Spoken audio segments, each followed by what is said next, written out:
The photo is one of the most requested in the National Archives. It's more than the moon landing, more than the Declaration of Independence. Elvis Presley in a purple velvet suit and a giant gold belt buckle, shaking hands with President Richard Nixon in the Oval Office. It looks fake, like a Photoshop from a different timeline. But it happened. On December 21st, 1970, the biggest rock star on Earth met the most powerful man in the world. And the story behind the photo is stranger than the image itself. It started with a handwritten letter on American Airlines stationery. Elvis, fed up with the counterculture, wanted to help his country. He wanted to be a federal agent at large. He wanted a badge from the Bureau of Narcotics and Dangerous Drugs. And he flew to Washington, D.C. to make it happen. And Nixon, a man who despised rock and roll, agreed to the meeting almost instantly. They talked about the Beatles, communism, and drug abuse. Elvis showed Nixon pictures of his daughter. He gave the president a Colt .45 pistol. And at the end of it all, Nixon gave Elvis the badge he wanted. The official story is there. We have the memos. We have the photos, but the official story doesn't make sense. It's full of holes. Why was Elvis, a man deep in the throes of prescription drug addiction, so desperate to become a narcotics agent? Why did Nixon, a tightly controlled political operator, drop everything for a bizarre meeting with a celebrity he didn't even like? What really happened in that room? The more you look at the details, the less you understand. The meeting wasn't just a quirky historical footnote. It was a collision of two deeply strange and complicated American icons at a moment when both of their worlds were spinning out of control. And nearly 50 years later, we are still left with the questions. Number 15, why does this one photograph haunt us? It's just a picture, a handshake. But it's so much more. The image of Elvis Presley and Richard Nixon in the Oval Office is a cultural artifact of immense and confusing power. It lives on, printed on t-shirts, coffee mugs, and posters. It's been referenced in movies and TV shows. It's a meme before memes existed, but why this one? There are thousands of photos of presidents with celebrities. Frank Sinatra met with presidents, John Wayne met with presidents. So why does this particular image from December 21st, 1970 refuse to fade away? The simple answer is the sheer absurdity of it. It's a visual clash of worlds. On one side, you have Richard Nixon. He is the embodiment of the establishment, the silent majority. He wears a dark, conservative suit. His posture is stiff. He looks like a man carrying the weight of the Vietnam War, a divided nation, and his own political paranoia. He is law and order. He is the straight man in this cosmic joke. On the other side is Elvis Presley. He isn't the young, rebellious Elvis of the 1950s. This is 1970s Elvis. He is wearing a purple velvet suit, a huge gold belt, and a white shirt open to his chest, revealing gold chains. He's got the long hair, the sideburns. He looks more like a Vegas magician than a rock star. He represents excess fame and a kind of surreal, self-invented reality. Putting these two men in the same room, let alone the hallowed Oval Office, creates a kind of cognitive dissonance. It doesn't compute. It's like seeing a penguin in the Sahara. This visual absurdity is what first grabs you. But the photo's staying power goes deeper than that. It captures a specific moment in American history. Nixon was the face of the establishment. Elvis, ironically, was seen by many in that establishment as a source of the cultural decay. He was the original corrupter of youth, yet here he is, siding with the president, wanting to fight the very culture he helped create. The photograph is a perfect symbol of that confusion. It's about the co-opting of rebellion. The ultimate rebel, the man whose swiveling hips scandalized a generation, is now shaking hands with the man. He wants to be a federal agent. He's complaining about the Beatles and their anti-American sentiment. As documented in the memos by Nixon aide Eagle, Bud Crow, Elvis spent a good portion of the meeting decrying the very rock and roll culture he personified. This picture is the ultimate evidence of that bizarre pivot. It shows how even the most powerful symbols of rebellion can be absorbed by the system they once opposed. Furthermore, the photo speaks to the nature of celebrity and power. Who is the more powerful person in that room? Nixon holds the office. He has the political authority, but Elvis has a different kind of power. He has cultural power. He is a king in his own right. The fact that he could, on a whim, write a letter and get an immediate meeting with the President of the United States speaks volumes about the power of fame. In the photo, Nixon is leaning in, almost deferential. Elvis is cool, confident. It's a strange reversal of the expected power dynamic. The book Elvis and Nixon by Jonathan Lowy explores this very theme, suggesting the meeting was a moment where two separate American kingdoms briefly intersected. The photo also endures because it's a human story. It's about two men who were, in their own ways, deeply isolated and troubled. Nixon was notoriously awkward and paranoid. Elvis was trapped in the gilded cage of his own fame, struggling with addiction and a sense of irrelevance. The meeting was a moment of strange, fleeting connection between two lonely figures.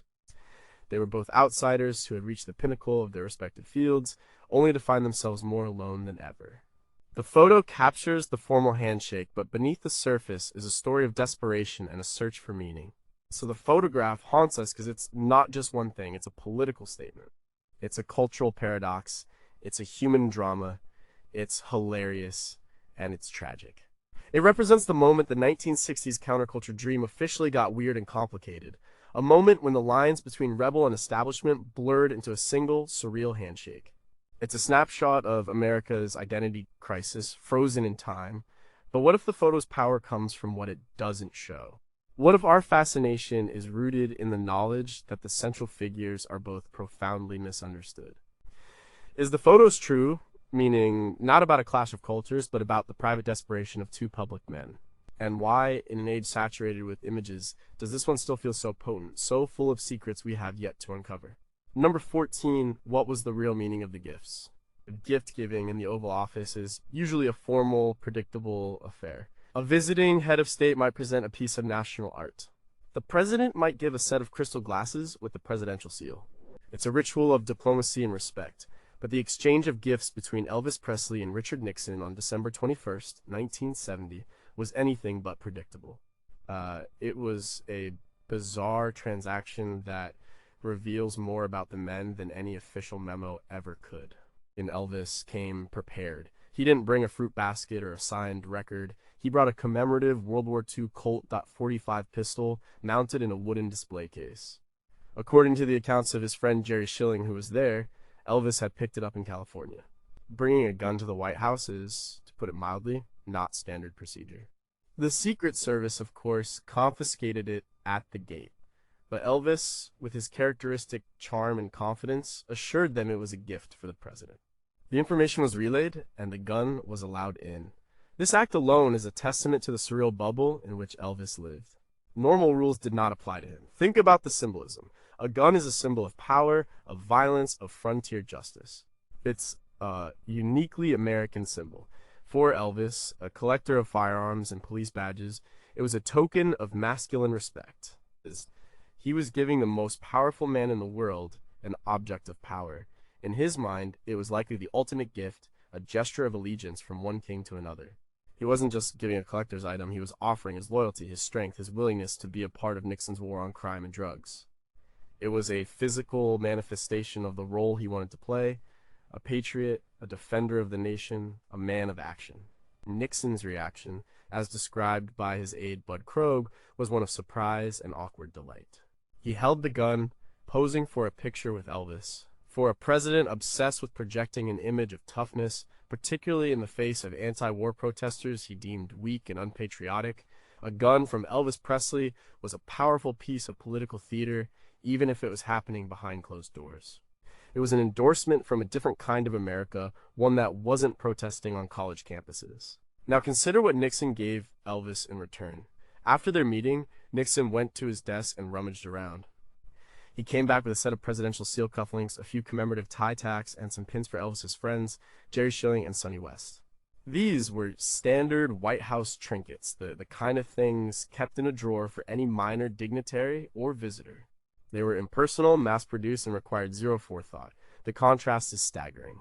Elvis gives a powerful, personal, and slightly dangerous symbol of American masculinity. Nixon gives back generic office swag. This imbalance tells a story. For Elvis, the meeting was a deeply personal quest. It was about his identity, his patriotism, his place in the world. The gift was a reflection of that emotional weight. For Nixon, the meeting was a strange but potentially useful diversion. It was a photo opportunity, a chance to connect with a different demographic. His gifts reflected the transactional nature of his involvement. He was going through the motions. The book The Day Elvis Met Nixon by Egil Krogh details how Nixon seemed genuinely amused by the whole affair, but it was still just an item on his schedule. He had a country to run. Elvis, on the other hand, had staked a significant amount of his emotional energy on this single event. The gift exchange perfectly encapsulates this dynamic. It was an asymmetrical relationship. Elvis was the supplicant, offering a grand gesture. Nixon was the patron, bestowing a minor favor. This exchange also highlights the different worlds they came from. Elvis's world was one of grand gestures, emotional displays, and symbolic acts. His entire life was a performance. Giving a gun was part of that performance. Nixon's world was one of calculated politics, of polls, memos, and carefully managed public relations. Giving a tie tack was part of that calculation. It was a safe, standard, politically meaningless act. The two men were speaking different languages through their gifts. Elvis was speaking the language of myth and honor. Nixon was speaking the language of bureaucracy. So what did the gifts really mean? They meant that Elvis Presley was all in. He was earnest, he was emotional, and he was perhaps a little naive. And they meant that Richard Nixon was, at best, a bemused participant and, at worst, a cynical politician who saw a quick PR win and nothing more. The Colt .45 and the presidential tie tack weren't just objects, they were symbols of the vast, unbridgeable gap between the king of rock and roll and the president of the United States. But was Elvis's gift of a gun a genuine sign of respect? Or was it a power play? A subtle way of showing the president that he too was a man of power? And was Nixon's gift of cheap trinkets a sign of his dismissiveness, or was it a calculated move to keep the celebrity at arm's length to remind him of his place? Could the entire meeting be understood just by looking at what these two men gave each other? Number 13, what power did that badge actually have? The whole point of the trip, the entire reason for the rambling letter and the flight to Washington was the badge. Elvis Presley wanted to be a federal agent at large. Specifically, he wanted a badge from the Bureau of Narcotics and Dangerous Drugs (BND), the forerunner to the Drug Enforcement Administration (DEA). And, against all odds, he got it. After their meeting, President Nixon ordered his aide, Bud Krogh, to make it happen. Krogh called the head of the BND, John Ingersoll, who was initially and understandably horrified by the idea. But an order from the president is an order from the president. A badge was delivered to Elvis before he left Washington. So, what power did this piece of metal actually give him? The simple official answer is none. Absolutely none. The title Federal Agent at Large did not exist. It was something Elvis seems to have invented. The badge was purely honorary. It was a souvenir. It gave him no authority to make arrests, conduct investigations, or carry a weapon in any official capacity. It was, in legal terms, meaningless. John Ingersoll made that crystal clear to the White House staff. He was worried that Elvis, a man known for his eccentric behavior, would try to use the badge to enforce the law. He was assured that Elvis understood it was just a symbol, but Elvis did not see it as just a symbol.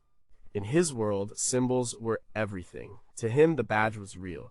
It was a validation of his identity as a patriot and a crime fighter.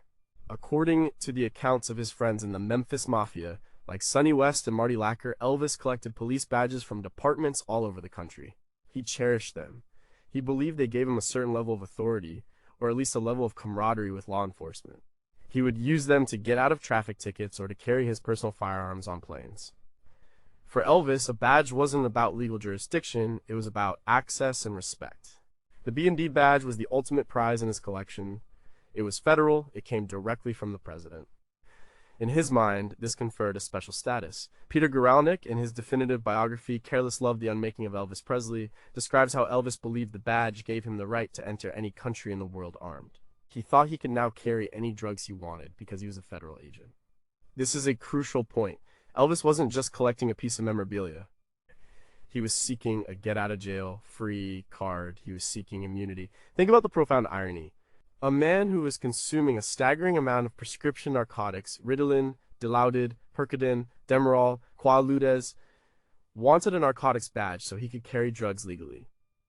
It's a level of cognitive dissonance that is almost breathtaking. He saw no contradiction between his own heavy drug use and his desire to fight the drug culture. In his mind, the hippies were the problem. They used illegal street drugs to protest and undermine America. He, on the other hand, was using doctor-prescribed medications to function, to perform, to survive the pressures of being Elvis Presley. The badge was a tool to separate himself from the druggies he despised. It made his drug use legitimate, while theirs was degenerate. Did he ever use the badge? The stories are mostly anecdotal. Members of his entourage claim he would flash it on occasion, mostly to impress people or to get through security with his guns. But he was never arrested while trying to use it to conduct a drug bust. He never tried to raid a Grateful Dead concert, as he half-jokingly suggested to Nixon. The badge's real power wasn't legal. It was psychological. It was a shield. It was a fantasy that allowed him to maintain his self-image as a hero, even as his life was increasingly controlled by the very substances he claimed to be fighting against. The badge was a prop in the movie of his life, and for a little while, it worked. It made him feel powerful. It made him feel important. It made him feel like he was on the right side of the law, even when his personal pharmacy suggested otherwise. The badge wasn't a tool for law enforcement. It was a tool for self-deception. And in the isolated world of Graceland, self-deception was one of the most powerful forces of all. But did anyone in the Nixon administration ever truly believe Elvis understood the badge was honorary? Or did they just give it to him to get him out of the Oval Office, knowing the potential for disaster? Was there ever a secret memo circulated to law enforcement agencies telling them to disregard this specific badge if they ever encountered it? And what would have happened if Elvis, in a drug-fueled haze, had actually tried to use it to conduct an arrest? Number 12, how did he get guns past the Secret Service? The White House is one of the most secure buildings on the planet.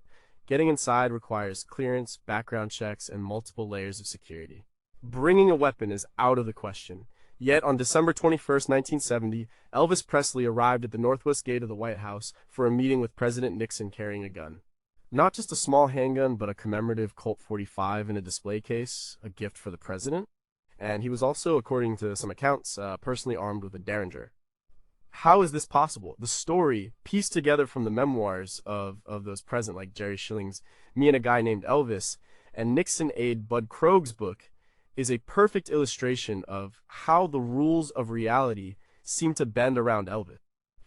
When Elvis and his friends Jerry Schilling and Sonny West arrived at the gate, they were met by a Secret Service agent. And Elvis, always direct, declared that he had a gift for the president. He opened the case to reveal the pistol. The standard protocol would have been immediate seizure of the weapon and likely a swift end to the visit.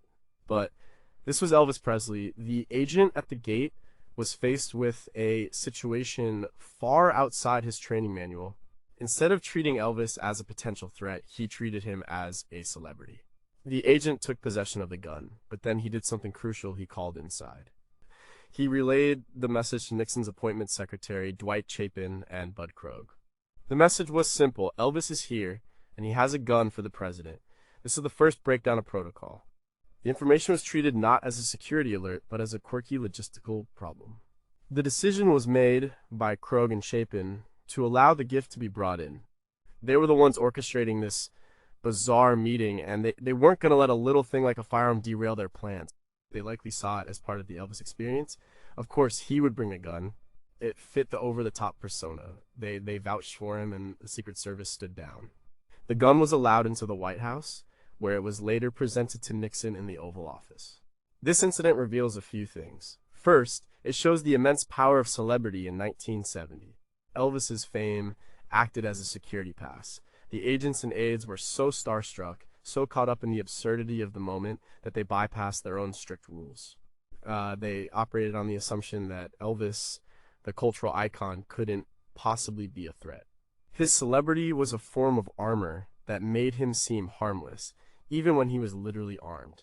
Second, it speaks to the mindset of the Nixon White House. Krog and Chapin were young, ambitious aides. They saw the Elvis meeting as a political coup, a way to connect their embattled president with a segment of the youth that wasn't protesting him.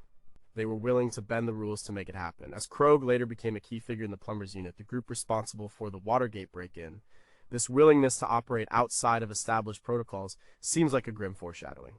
The same thinking that let Elvis's gun into the White House, the president wants it, so make it happen, rules be damned, would later lead to a constitutional crisis. Third, what about the other gun? The story of the Derringer that Elvis was personally carrying is less clear and comes more from the folklore surrounding the event. But it is entirely plausible. Elvis was known to be armed at all times. If he was, it means he made it through a physical search or magnetometer. It's possible that in 1970, security was more focused on bags and packages than on the person of a trusted guest. Or, it's possible the Secret Service agents were simply too intimidated or flustered to conduct a proper pat-down of the king of rock and roll.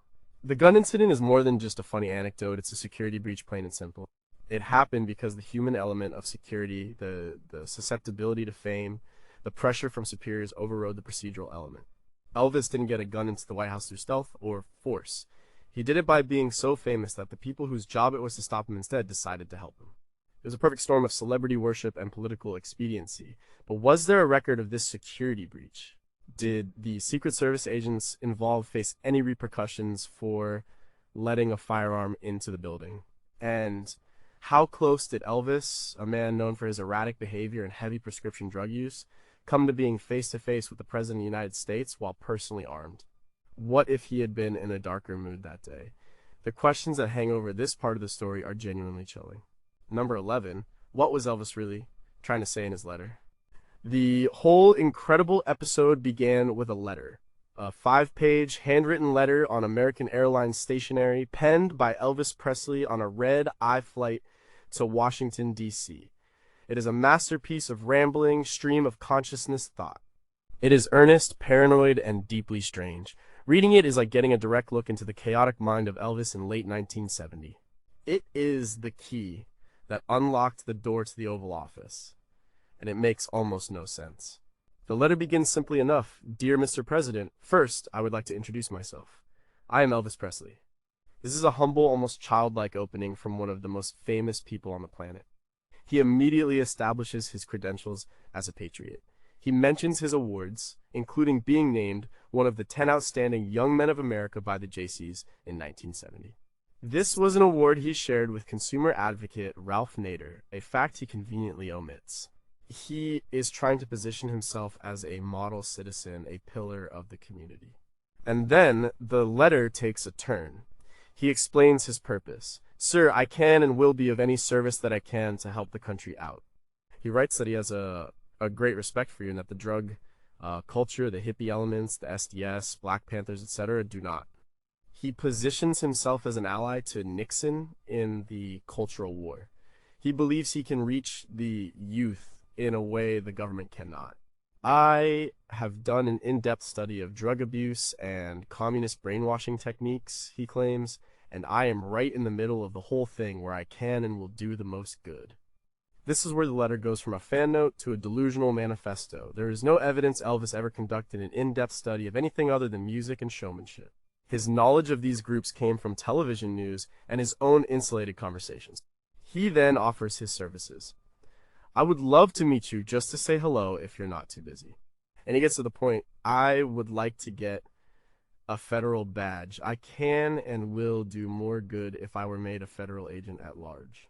He provides his hotel and an alias, John Burroughs, a name he frequently used when traveling. The most revealing part of the letter is his self-analysis. He explains why he is the perfect man for the job. I have a personal appearance of my own. I am a bit of a protagonist. I can go right into their midst without being recognized.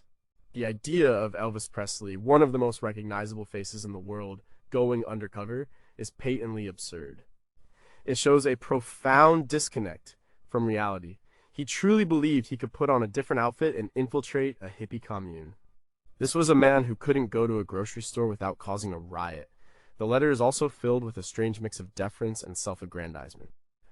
He calls Nixon sir repeatedly, but he also writes, I will be here for as long as it takes to get the credentials of a federal agent. It's not a request, it's a demand. He is both a humble servant and a powerful king issuing a decree. The handwriting itself is telling. It's a mix of cursive and print, with words underlined for emphasis. It's the writing of like someone with a lot of energy, someone whose thoughts are racing faster than their hand can move. Literary critic Greil Marcus, in his book Mystery Train, analyzes Elvis's cultural significance and touches on this period of his life. The letter is a perfect example of what Marcus calls the weirdness of Elvis's America. It's a plea for acceptance from the very establishment he had helped to undermine. He was the original rock and roll rebel, the man who frightened parents and pastors. Now, he was desperate to become a G-man. He wanted to destroy the children of his own revolution. The letter is a portrait of a man in crisis. He felt he was losing his relevance. The Beatles, who he mentions in his meeting with Nixon as a negative influence, had eclipsed him. The culture had moved on. He was no longer the dangerous rebel. He was a Las Vegas act. The letter was a desperate attempt to reclaim a sense of purpose and power. He wanted to be a hero again, not just an entertainer. He wanted to prove he was still important, not just to his fans, but to the president himself. Why did this bizarre rambling letter work? Why didn't it end up in a crank file? Because it was from Elvis Presley, and because it landed on the desk of Nixon's aides, who saw a golden opportunity. They didn't see a troubled man. They saw powerful celebrity endorsement. The letter wasn't a cry for help. It was a political godsend. They read between the lines and saw what they wanted to see, a chance to use the king of rock and roll for their own purposes. What if Elvis didn't actually write the whole letter himself? Is it possible one of his entourage helped him phrase parts of it? Did he truly believe he could go undercover, or was that just a clumsy way of saying he wanted to be a public spokesman? And was the letter primarily a sincere offer to help his country, or was it a convoluted, desperate strategy designed for one purpose and one purpose only, to get a badge that would let him carry his drugs and guns with impunity? Number 10. Why did Nixon say yes so quickly? Richard Nixon was not a spontaneous man. He was a creature of habit, of meticulous planning, of carefully controlled optics. His daily schedule was a fortress protected by layers of staff, most notably his chief of staff, H.R. Haldeman, known as the Gatekeeper. Getting an unscheduled meeting with the president was nearly impossible, even for senators and foreign dignitaries. Yet, when Elvis Presley showed up at the White House gate on December 21st, 1970, with a handwritten letter, he was in the Oval Office just a few hours later. The speed and ease with which this meeting was approved is one of the most baffling parts of the entire story. Nixon had no particular love for Elvis or rock and roll. In fact, he represented the kind of cultural shift that Nixon and his base, the silent majority, found distasteful. In his private conversations, Nixon was known to be dismissive of popular culture. So why would he clear his schedule for a man in a purple velvet suit who wanted to talk about being a federal agent? The answer lies not with Nixon himself, but with his young, politically savvy aides, Dwight Chapin and Eagle Budd Krogh. The letter Elvis delivered was passed up the chain of command. It landed on the desks of Chapin and Krogh. They were in their early 30s, more attuned to popular culture than the president. They immediately saw the potential. The year 1970 had been brutal for Nixon.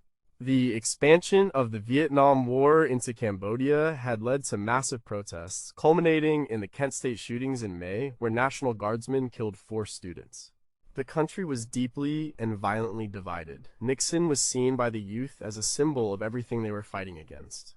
Chapin and Krogh saw Elvis as a bridge. As Krogh explains in his book, The Day Elvis Met Nixon, they believed a meeting with Elvis could be a massive public relations victory. He was a hero to millions of young people, and he wasn't protesting the president, he was asking to help him. A photo of Nixon with Elvis would be a powerful counter-narrative to the images of Nixon surrounded by angry student protesters. It was a chance to show that not all of the youth were against him.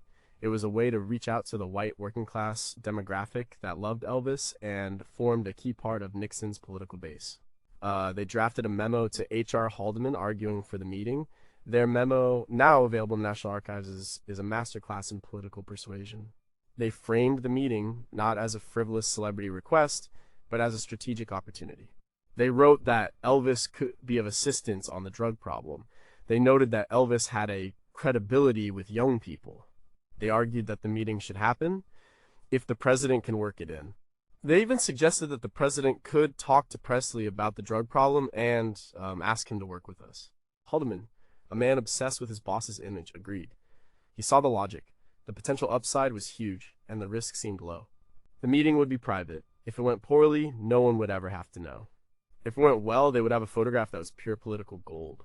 Haldeman approved the meeting and took the proposal to Nixon. Nixon, who trusted Haldeman's political instincts, gave the final okay. So Nixon didn't say yes because he was a fan. He said yes because his advisors told him it was a smart political move. It was a calculated risk. He was a politician looking for any advantage he could get in a deeply hostile environment. The Elvis meeting was a low-cost, high-reward gamble. It was a chance to change the story, to create a positive news cycle, and to project an image of a president who was in touch with the culture, even if he privately despised it. The speed of the decision also reflects the can-do, sometimes reckless, attitude of the young Nixon White House. Chapin and Crow were part of a team that believed in action and results. They saw an opportunity and they seized it, bypassing the usual bureaucratic red tape. This same aggressive, rule-bending mentality would eventually lead to the Watergate scandal, which would bring down the entire administration. Dwight Chapin would later serve time in prison for lying to a grand jury during the Watergate investigation. Bud Crow would also serve time for his role in the plumbers unit. The swift approval of the Elvis meeting was an early sign of a White House that believed the ends justified the means. But was Nixon truly just following the advice of his aides, or was he a man known for his own social awkwardness and isolation, genuinely intrigued by the chance to meet a figure as iconic as Elvis? Did he see a kindred spirit in Elvis, another powerful man who was misunderstood and attacked by the liberal elite? And how much did Nixon's own daughters, who were fans of contemporary music, influence his perception of what this meeting could mean for his image? The decision was fast, but the private motivations behind it remain a mystery. Number 9, what was Elvis's true motivation? On the surface, Elvis's motivation was clear. He spelled it out in his letter to President Nixon. He was a patriot. He was worried about the direction the country was heading.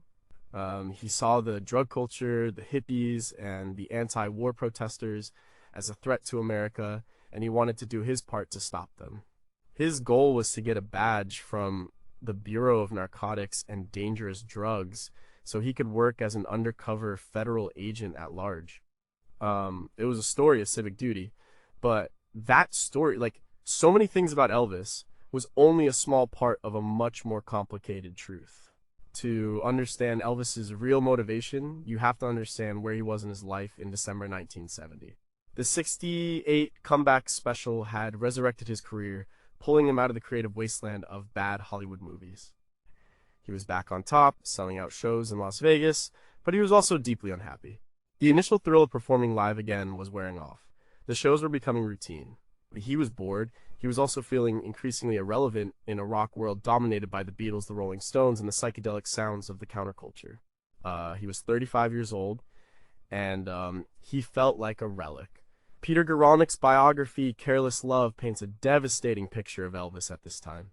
He was isolated inside the bubble of his fame, surrounded by his Memphis Mafia entourage who catered to his every whim. He was battling insomnia and a host of other ailments with a daily cocktail of prescription drugs. His spending was out of control. His marriage to Priscilla was strained. He was a man with everything who felt like he had nothing. He was searching for a purpose beyond being Elvis Presley. The quest for the badge was a quest for a new identity. He didn't want to be just an entertainer anymore. He wanted to be a hero. He had always been fascinated by law enforcement. He collected police badges, shoulder patches, and guns. He saw police officers as figures of authority and respect, men of action. Becoming a federal agent was the ultimate fantasy. It would make him a real-life hero, not just a stage performer. It would give him a sense of power and control that he felt was slipping away in his personal life. There was also a deep and bitter irony at play. Elvis was railing against the drug culture, but he himself was a profound drug addict. He didn't see the hypocrisy because, in his mind, there was a difference. The hippies used illegal street drugs like marijuana and LSD to rebel against society. He used prescription drugs, given to him by doctors, to function, to work, to cope with the immense pressure of his life. He saw his drug use as medicinal, theirs as recreational and destructive. Getting a narcotics badge would be the ultimate validation of this worldview. It would place him on the side of the law, making his own drug use seem legitimate by comparison. It was a desperate act of psychological justification. The trip to Washington was also an act of rebellion, but not against the government. It was a rebellion against his own life. The whole thing started after a fight with his wife Priscilla and his father Vernon about his excessive spending. Fed up, Elvis impulsively flew to Washington, then to Los Angeles, and then back to Washington. He was running away. The meeting with Nixon was the grand, dramatic climax of this personal crisis. It was a way for him to prove to himself and to his family that he was still in control, that he was still important enough to command the attention of the president. And Jerry Schilling, who accompanied Elvis to the meeting, has spoken about Elvis's sincerity. He believes Elvis genuinely wanted to help his country, and there is likely some truth to that. And Elvis was, at his core, a traditional Southern boy who loved his country. But his patriotism was mixed with a potent cocktail of personal insecurity, drug-induced paranoia, and a desperate need for a new sense of self. The badge wasn't just about fighting crime, it was about saving Elvis from himself. It was a fantasy that he hoped would make him feel whole again. So, what was his true motivation? It wasn't one thing. It was a tangled mess of sincere patriotism, professional jealousy, personal crisis, drug-fueled delusion, and a profound, aching need for respect. He wasn't just trying to get a badge, he was trying to reinvent himself. But how much of his anti-hippie rhetoric was a genuine belief, and how much was a performance for an audience of one Richard Nixon? Was his primary goal truly to help his country, or was the entire patriotic pitch just an elaborate cover story for his real mission mark? To obtain a badge that he believed would grant him legal immunity for his own drug and gun habits. And did he truly think he was different from the druggies he condemned, or was that the biggest lie he told of all? Number 8. How do we explain the staggering hypocrisy? The central, unavoidable fact of the Elvis and Nixon meeting is the hypocrisy. It hangs over every photograph, every memo, every part of the story.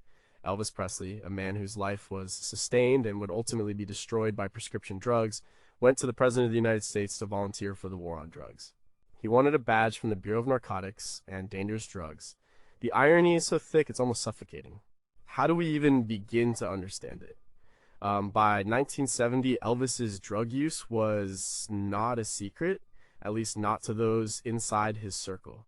His reliance on a vast array of pills was an open secret within the Memphis Mafia. He used uppers to get through his performances and downers to get to sleep. He took painkillers, sedatives, and amphetamines. His personal physician, Dr. George Nicopolis, Dr. Nick, would later become infamous for prescribing thousands of doses of drugs to him. The book Elvis, What Happened, written by former bodyguards Red West, Sonny West, and Dave Hebler, detailed this drug use in shocking detail after Elvis's death. They described a man who was often incoherent, whose moods swung wildly, and whose life was dictated by his next prescription.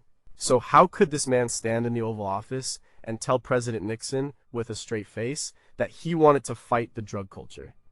The answer lies in a powerful psychological mechanism: denial and compartmentalization. Elvis simply did not see himself as a drug user in the same category as the hippies he despised. In his mind, there were two kinds of drugs. There were illegal street drugs, marijuana, LSD, heroin, which were used by dropouts, protesters, and people trying to tear down the country. Then there were prescription medications, which were given to him by a doctor to help him cope with the extraordinary demands of his career. This wasn't just a convenient excuse, it was a deeply held belief. He saw his drug use as a professional necessity, a medical treatment. Theirs was a moral failing. He was a patient, they were criminals. This mental partition allowed him to see no contradiction in his actions. He could condemn drug abuse while simultaneously being a drug addict. He was the hero of his own story, and heroes don't have drug problems. They have medical conditions that require treatment. His friends and entourage enabled this delusion. They were on his payroll. Their job was to keep him happy, to protect the bubble he lived in. They procured the drugs, made excuses for his behavior, and rarely, if ever, confronted him about his addiction. To question Elvis was to risk being exiled from the group, as some later were. This created an echo chamber where his twisted logic was never challenged. If the king said his drug use was okay, then it was okay. Nixon and his aides, for their part, were likely unaware of the full extent of Elvis's problem. They knew he was an eccentric celebrity, but the details of his addiction were not public knowledge at the time. To them, he was a famous patriot offering his services. They were not in a position to question his sincerity. They were political operators, not addiction counselors. They saw the symbol, not the suffering man behind it. The book, The Remaking of the President, 1970, by journalist Hunter S. Thompson, while satirical, captures the surreal political atmosphere of the era, where image and reality were often completely divorced. The image of Elvis the crime fighter was simply more useful than the reality of Elvis the addict. The hypocrisy of the meeting is a tragedy. It was a cry for help disguised as an offer of help. By asking for a narcotics badge, Elvis was, in a twisted way, trying to gain control over the very thing that was controlling him. He thought that if he could be on the side of the law, he could somehow rise above his own addiction. He was like an arsonist volunteering to be a firefighter. He was drawn to the source of his own destruction, believing he could master it. The meeting with Nixon wasn't just a political photo op. It was a symptom of a disease. It was a manifestation of a deep-seated denial that would allow Elvis to continue his downward spiral for another 7 years, until his death in 1977 from a heart attack exacerbated by his long-term prescription drug abuse. The final autopsy report listed a cocktail of pharmaceuticals in his system. The badge he got that day in Washington did nothing to save him. It just became another prop in his tragic final act. But did Nixon's aides like Krogh and Chapin have any inkling of Elvis's drug problem? Were the rumors they chose to ignore for political gain? How could Elvis's own friends, Jerry Schilling and Sonny West, stand by his side in the Oval Office, knowing his pitch was based on a monumental lie? And what does it say about the nature of fame and power that a man so clearly in the grip of addiction could be celebrated by the White House as a potential warrior in the war on drugs? Number 7 was federal agent at large, even a real thing. Elvis Presley went to the White House with a singular, peculiar request. He wanted to be a federal agent at large. He wrote the phrase in his letter to President Nixon. He repeated it during the meeting. It was the title he coveted, the role he wanted to play. But there was one major problem with his request. The position of federal agent at large did not exist. It has never existed. It was a title that Elvis essentially invented. So where did he get this idea? It likely came from a blend of his own fantasies and his interactions with local law enforcement. Elvis was an avid collector of police badges. Sheriffs and police chiefs all over the country, eager to curry favor with the superstar, would often give him honorary badges or make him a special deputy. These titles were meaningless in a legal sense, but for Elvis, they were real. They were acknowledgments of his status and his friendship with the law. He may have conflated these local honorary titles with a federal equivalent. The phrase itself, agent at large, has a certain Hollywood flair to it. It sounds like something from a spy movie or a detective novel. It implies a kind of freelance, roving agent untethered by bureaucracy who answers only to the highest authority. This was exactly how Elvis saw himself. He wasn't a bureaucrat, he was a superstar. He couldn't be a regular desk-bound agent. He needed a special title, one that reflected his unique status. Federal agent at large was the perfect fit for his self-image. It was a title for a hero who operated outside the normal rules. The Nixon administration was placed in an awkward position. How do you tell Elvis Presley that the job he wants doesn't exist? Egil Bud Krogh, the aide tasked with handling the request, had to navigate this delicate situation. He couldn't just say no. That would risk angering a valuable celebrity ally. So he did what any good bureaucrat would do. He found a workaround. Krogh's memos from the time, which are part of the public record, show his thought process. He understood that he couldn't create a non-existent federal position, but he also understood that what Elvis really wanted was the badge. The title was secondary to the tangible symbol of authority, so he focused on getting the badge. He contacted John Ingersoll, the head of the Bureau of Narcotics and Dangerous Drugs Indeed. Ingersoll was, to put it mildly, not thrilled. He knew giving the celebrity a real agent's badge was a terrible idea. He worried Elvis would try to use it, creating a legal and public relations nightmare. And Krogh, however, was persistent. He had his orders from the president. A compromise was reached. Ingersoll agreed to issue an honorary badge. It would look real, but it would have no legal authority. Krogh, in his conversations with Elvis, likely finessed the language. He probably didn't say, the job you want is imaginary. Instead, he would have focused on the positive. We've got you the federal narcotics badge. For Elvis, this was enough. He got the piece of metal he craved. The technicalities of the title were less important. He could call himself whatever he wanted. This entire episode highlights Elvis's profound naivete about how the government worked. He thought he could simply write a letter, suggest a job title, and the president would create it for him. He saw the government not as a complex system of laws and regulations, but as a kingdom where the ruler could grant favors and bestow titles on a whim. In a way, he was projecting his own world onto Washington. In his world at Graceland, he was the king. His word was law. He assumed the president operated in the same way. The myth of the federal agent at large also speaks to a particular American fantasy, the idea of the lone hero, the citizen crusader who steps up to save the day when the system fails. It's a fantasy rooted in westerns and film noir. Elvis was casting himself in that role. He wasn't just asking for a job, he was auditioning for the part of a lifetime. The fact that the part didn't officially exist was a minor detail. In his mind, he was already playing it. So, the title was a fiction, a fantasy, a product of Elvis's overactive imagination. And the White House, for its own political reasons, decided to play along. They gave him a prop badge to go with his fictional title, allowing him to live out his fantasy for a little while. It was easier than explaining the truth, but did Elvis ever truly understand that the title was made up? Or did he go to his grave believing he held a unique, secret position in the federal government? Did Krogh and other Nixon aides ever explicitly lie to him about the nature of the title, or did they just allow him to believe what he wanted to believe? And what does it say about the White House that they were willing to indulge a celebrity's delusion in exchange for a photo opportunity? Number 6. Who was the real architect of the meeting? While the meeting was between two icons, Elvis Presley and Richard Nixon, the event itself would never have happened without the work of a man who was, at the time, a little-known White House aide. His name was Eagle Bud Krogh, Jr. He was the Deputy Assistant for Domestic Affairs. He was young, ambitious, and on December 21st, 1970, he became the architect of one of the strangest encounters in presidential history. Krogh was the one who truly understood the potential of Elvis's bizarre request. When Elvis's letter first made its way to the White House staff, it could have easily been dismissed. It was rambling and strange, but Krogh, along with his colleague Dwight Chapin, saw past the weirdness. They saw the politics. Krogh was in charge of the administration's efforts on drug control. He was the White House liaison to the Bureau of Narcotics and Dangerous Drugs. When he saw that Elvis wanted to help in the war on drugs, a light bulb went on. In his memoir, The Day Elvis Met Nixon, Krogh details his role in the affair. He was the one who received the initial call from the Secret Service about Elvis being at the gate. He was the one who, with Chapin, wrote the memo to H.R. Haldeman arguing that the meeting was a good idea. He framed it in terms that his bosses would understand: public relations, outreach to the youth, and a positive message on the drug issue. He was the one who shepherded the request through the White House bureaucracy at lightning speed.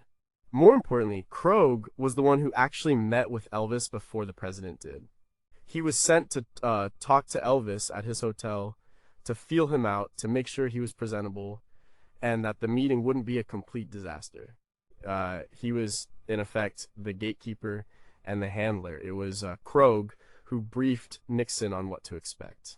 And it was Krogh who sat in on the actual meeting in the Oval Office, taking notes that would become the official record of the conversation. His memo is the primary historical source for what was said that day. Krogh's role didn't end when the meeting was over.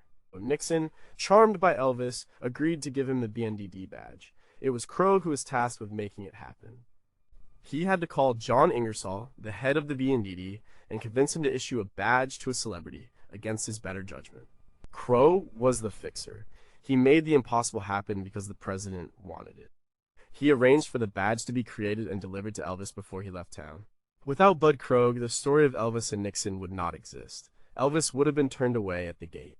His letter would have ended up in a file. The iconic photograph would never have been taken.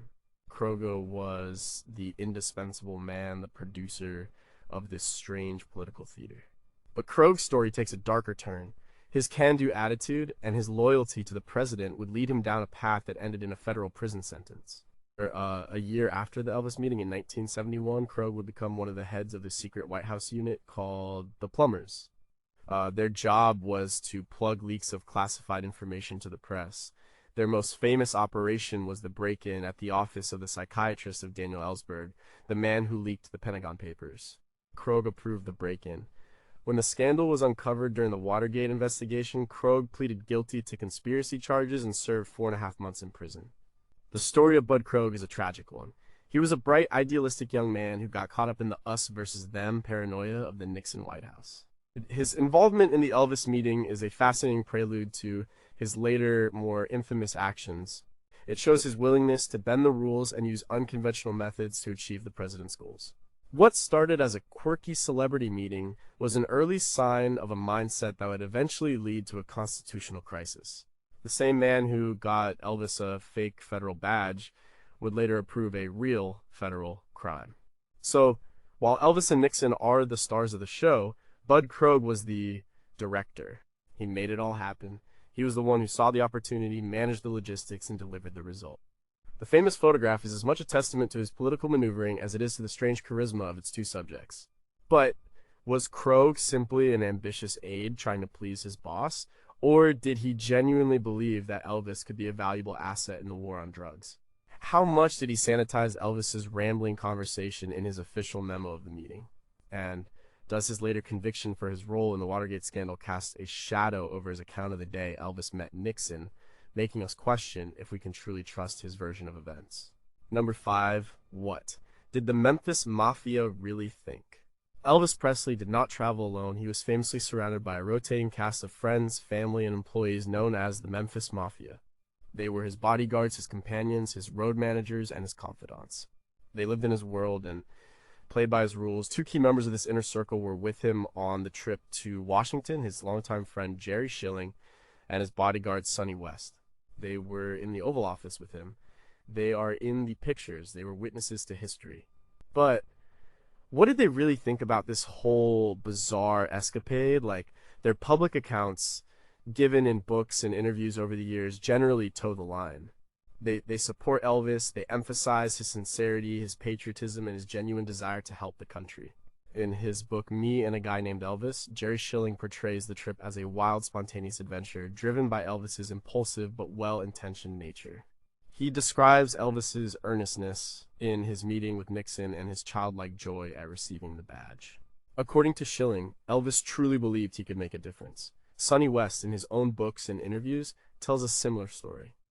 He focuses on Elvis's respect for law enforcement and his frustration with the counterculture. He presents the meeting as a logical, if unusual, step for a man who saw himself as a patriot. From their official accounts, you would think the Memphis Mafia was fully on board. They saw their friend and boss pursuing a noble goal, and they were there to support him. But it's hard to believe it was that simple. These were men who saw Elvis every day. They knew the reality of his life far better than Richard Nixon did. They knew about the drugs. They knew about his erratic behavior. They knew about his delusions of grandeur. They were the ones who had to manage his moods, procure his prescriptions, and deal with the fallout from his impulsive decisions. They must have seen the glaring hypocrisy of Elvis wanting to be a narcotics agent. So why did they go along with it? The answer is complex. First, there was loyalty. These men owed their livelihoods to Elvis. He was their friend, but he was also their employer. Their job was to support him, not to question him. Challenging Elvis, especially when he was on one of his crusades, was a risky proposition. It could get you kicked out of the inner circle, so they played their roles. They were the supportive friends, the loyal retainers. Second, they were likely caught up in the adventure of it all. Their life with Elvis was never dull. One day you're at Graceland, the next you're flying to Washington on a whim to meet the president. It was an intoxicating lifestyle. It would have been hard not to get swept up in the sheer audacity of what Elvis was trying to do. They were inside the bubble with him. And from inside the bubble, a trip to the Oval Office to get a federal badge might have seemed less like a delusion and more like just another crazy Tuesday. Third, perhaps they saw a potential upside. If Elvis had a federal badge, maybe it would make their lives easier. It could help them get through airport security with Elvis's collection of firearms. It could add another layer of protection around their insulated world. They were enablers, and this was just another form of enabling. They were helping Elvis get a new toy, one that he desperately wanted. But beneath the surface, there must have been some sense of unease. They were standing in the Oval Office next to the President of the United States, listening to their friend, a man they knew was a heavy drug user style, pitch himself as a soldier in the war on drugs. It must have been a moment of profound surreal discomfort.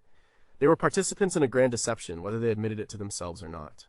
The later falling out between Elvis and some members of the Memphis Mafia, like Sonny and Red West, adds another layer to this. After they were fired, they co-wrote the book Elvis What Happened, which exposed his drug use to the world. Their decision to write the book was controversial, but they claimed they did it to try to save Elvis's life. This suggests that their loyalty was not blind. They were aware of the problem, and it troubled them. Their silence in the Oval Office was not necessarily an endorsement of Elvis's hypocrisy, but perhaps a reflection of their powerlessness to stop him. So, while their public statements paint a picture of loyal support, the reality was likely much more complicated. They were caught between their loyalty to their friend, their dependence on their employer, and their knowledge of his self-destructive secrets. They were actors in a play, and they knew their lines, but they must have wondered what they were really doing there. What private conversations did Schilling and West have between themselves during this trip? Was there ever a moment when they tried to talk Elvis out of it, or did they know it was pointless? How much of their support was genuine belief in his mission, and how much was simply the resigned acceptance of men who worked for a brilliant but deeply troubled genius? And did they feel any guilt, standing there in the most powerful room in the world, helping to perpetuate a lie? Number 4. What did Priscilla think of all this? While Elvis was in Washington, D.C., charming his way into the Oval Office, his wife, Priscilla Presley, was back at home. She was not part of the impromptu trip. Her perspective is a crucial and often overlooked piece of the puzzle. What did she think of her husband's bizarre quest to become a federal agent? Her account, detailed in her memoir Elvis and Me, reveals that the trip was not just a patriotic crusade, it was the result of a domestic crisis. According to Priscilla, the chain of events began with a family argument. She and Elvis's father, Vernon, had confronted Elvis about his out-of-control spending. He had recently spent over $100,000 on Christmas presents, including multiple Mercedes-Benz cars. They were worried about his finances. Elvis did not react well to being challenged. He became enraged, feeling that they were trying to control him. He stormed out of the room, shouting, "To hell with all of you! I'm gonna get the hell out of here!" He went to the airport and, on a whim, boarded a flight to Washington, D.C. This wasn't a planned mission. It was an escape. He was running away from a fight, from the pressures of his home life, from the people who were trying to put limits on him. The whole idea of meeting the president and getting a badge was cooked up in the midst of this emotional turmoil. It was a grand, dramatic gesture designed to reassert his own power and importance. It was his way of saying, "You think you can control me? I'm so powerful I can go meet the president." Priscilla's account completely reframes the story. It wasn't about patriotism, at least not initially. It was about personal anger and a desperate need for validation. She knew the man behind the myth. She saw the insecurity, the mood swings, the growing dependence on prescription drugs.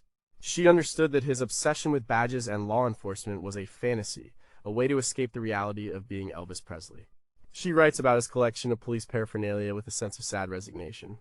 She knew it was part of a persona he was trying to create, a crime-fighting superhero role. She also knew about his drug use. She had tried to confront him about it with little success. She was living with the consequences of his addiction every day. For her, the idea of him becoming a narcotics agent must have seemed not just hypocritical, but tragically absurd. When he returned from Washington, triumphant with his badge, Priscilla describes his demeanor as one of a little boy with a new toy. He was thrilled, he had succeeded, he had proven his point, he had shown everyone how important he was. For a brief moment, the badge filled the void. It made him feel powerful again. But Priscilla knew it wouldn't last. It was just another distraction, another fantasy that would eventually fade. Her perspective is vital because it grounds the story in human reality. The meeting with Nixon wasn't some abstract clash of cultural forces. It was the act of a troubled husband running away from a fight with his wife. It reminds us that behind the larger-than-life personas of Elvis and Nixon were two complicated, flawed human beings. Priscilla's story removes the political glamour and reveals the messy, personal drama that was the real engine of this historical event. She was the one who had to live with the fallout. She had to deal with the man who came home from Washington, temporarily buoyed by his fantasy, but ultimately unchanged. The badge didn't solve his problems. It didn't fix their marriage. It didn't cure his addiction. It was just another souvenir from a life that was becoming increasingly unreal. But did Elvis ever tell Priscilla the real reason he left, or did he frame it as a patriotic mission from the start? How much did she know about the details of the meeting at the time, or did she only learn about them later? And did she see the meeting as a dangerous escalation of his delusions, a sign that he was losing his grip on reality, or did she just see it as another one of his eccentric adventures? Her silence on the immediate aftermath leaves a void in a story we can only fill with speculation. Number 3, was it all just a political calculation for Nixon? Richard Nixon was first and foremost a political animal. Every action, every meeting, every public appearance was viewed through the lens of political advantage. So, was his meeting with Elvis Presley a genuine moment of curiosity and connection, Or was it a cold, calculated move to boost his own image? All the evidence points to the latter. The meeting was a brilliant, if cynical, piece of political theater.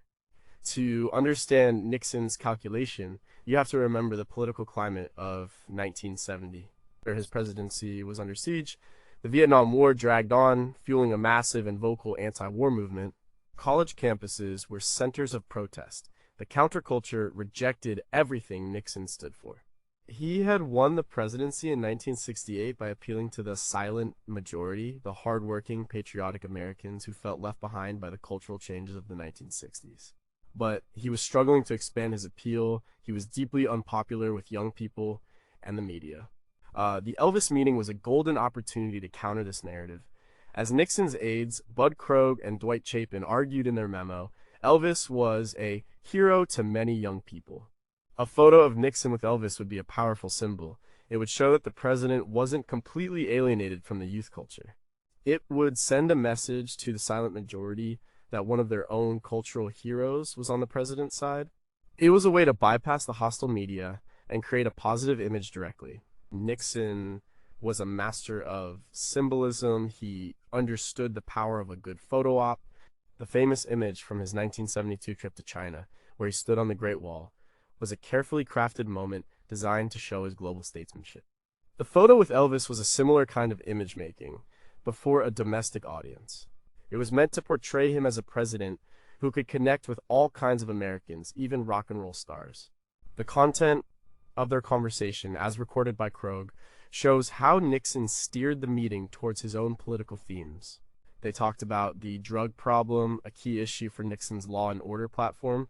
They talked about patriotism and the negative influence of groups like the Beatles. Elvis, in his own rambling way, was reinforcing all of Nixon's political messages. He was the perfect celebrity endorser, famous, patriotic, and willing to criticize the president's enemies. Nixon's personal feelings about Elvis were irrelevant. He may have privately found Elvis's outfit ridiculous and his conversation bizarre, but he understood his value as a political asset. After the meeting, Nixon told his chief of staff, H.R. Haldeman, that it had gone well. He recognized the PR value of the encounter. As documented in Haldeman's diaries, Nixon was always looking for ways to improve his public image, and the Elvis meeting was a clear win in that column. The fact that the meeting was kept secret for over a year also points to a political calculation. The photo was not immediately released.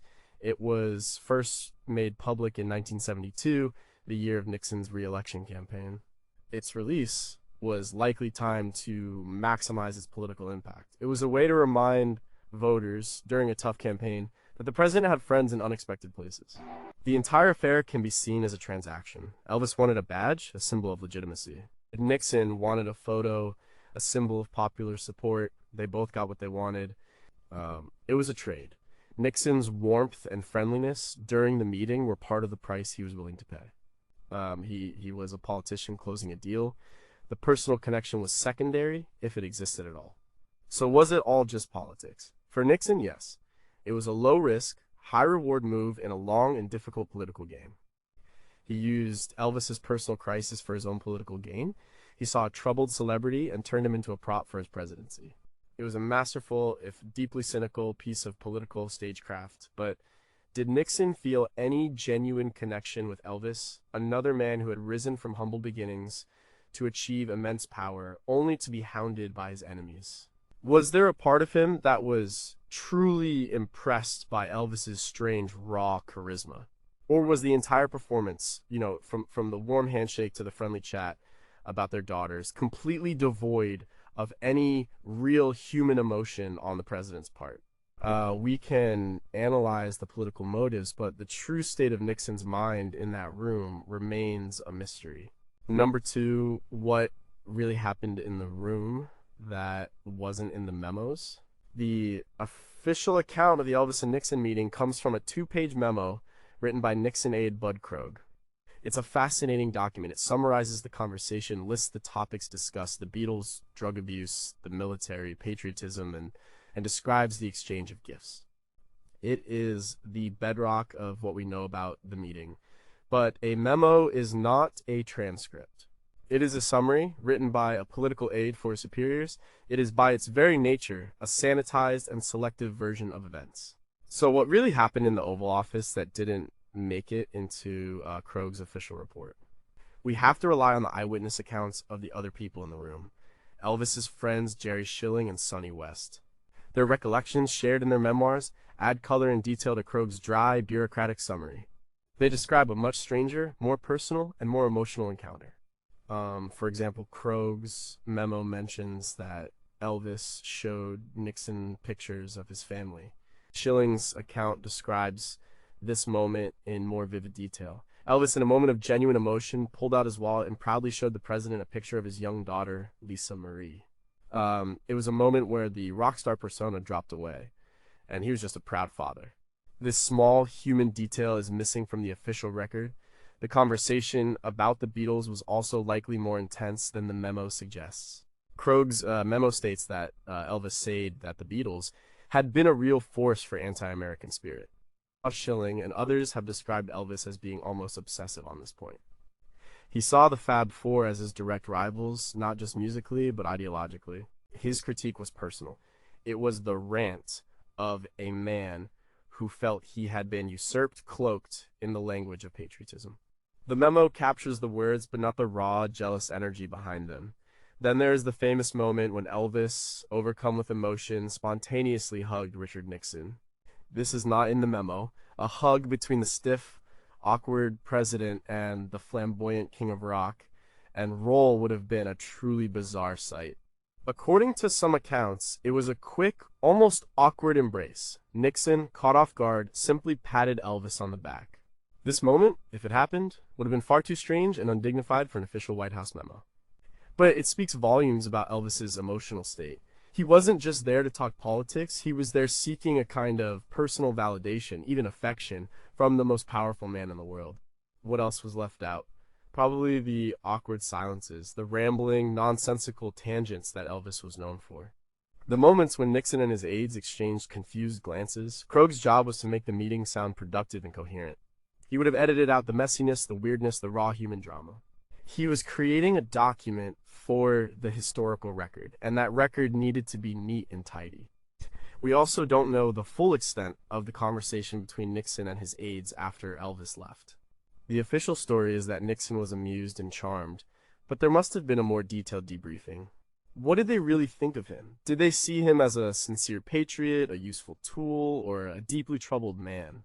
Haldeman's diaries offer some insight, but the immediate, unfiltered reactions of the men in the room are lost to history. The memos are the skeleton of the story. The eyewitness accounts add the flesh and blood. But even with both, we can't know for sure what it felt like to be in that room. We can't know the tone of voice, the body language, the unspoken tensions. The official record tells us what happened, but it doesn't tell us the whole truth. The real story lies somewhere in the gaps between the formal memo and the fallible memories of the men who were there. So, did the hug really happen, or is it an embellished piece of rock and roll folklore? How much of Elvis's rambling conversation was edited out by Krog to make his hero seem more coherent and presidential? And what was the true unfiltered reaction of Richard Nixon, a man famously recorded commenting on almost everything, the moment Elvis walked out of the Oval Office? The full, unedited transcript of that meeting exists only in the memories of those who are no longer with us. Number 1. Was Elvis trying to convince Nixon or himself? This is the final, and perhaps the deepest, question about the meeting between Elvis Presley and Richard Nixon. Who was the real audience for Elvis's performance that day? He went to the White House to convince the president of his patriotism, his sincerity, and his value to the country. He laid it on thick. He criticized the counterculture. He praised the police and the military. He presented himself as a model citizen, a secret warrior in the fight for America's soul. But was Richard Nixon the one he was truly trying to persuade? Or was the entire elaborate, bizarre mission an attempt by Elvis to convince himself? By 1970, the man known as Elvis Presley was living inside a persona he had created. He was trapped. The young, rebellious singer who had changed the world was gone, replaced by a Las Vegas spectacle. He was rich, he was famous, but he was also profoundly lost. His life was a contradiction. He was a sex symbol whose marriage was falling apart. He was a health food fanatic who was addicted to prescription drugs. He was a cultural revolutionary who now despised the revolution he had helped start. He was a man at war with himself. The trip to Washington can be seen as a desperate attempt to resolve these contradictions. He was trying to create a new identity for himself, one that made sense. If he could become federal agent at large Elvis Presley, then he wouldn't have to be just Vegas Elvis. He could be a hero again. He could be a man of action, a man with a purpose. He would be on the side of right, a defender of the values he grew up with. His entire presentation to Nixon was an act of self-persuasion. When he told the president that he had studied drug abuse and communist brainwashing, he was trying to believe it himself. When he said he could be a positive influence on the youth, he was trying to convince himself that he was still relevant.